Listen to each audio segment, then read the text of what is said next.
Governor Gretchen Whitmer expanding a state of emergency declaration to now include both Kent and Ionia counties. This comes after last week's tornadoes left behind a path of destruction that is going to take a lot of time and a lot of money to clean up. Julie Dunmeyer live with what all this means tonight, Julie.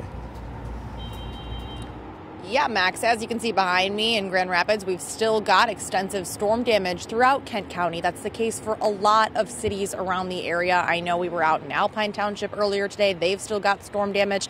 And all of that damage, especially from the public sector, from local municipalities, costs a lot of money to clean up. Cleanup and waste removal is well underway in Alpine and Plainfield townships after last week's storm. And it's all for free to property owners. But the work here doesn't come cheap, which is why the news of a state of emergency being declared in Kent County couldn't come soon enough.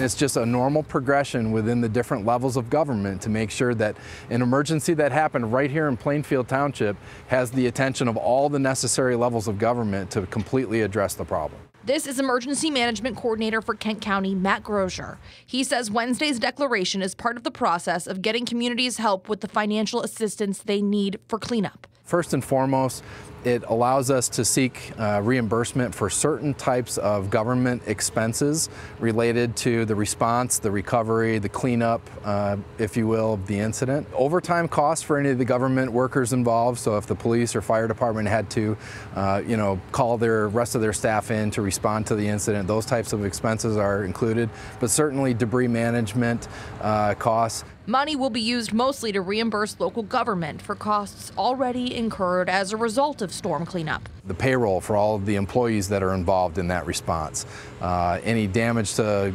government property. The damage costly based on early assessments. As of last night, I think we were right around 200 buildings that had been damaged by the storm itself, with a total dollar amount of right around $4.5 million.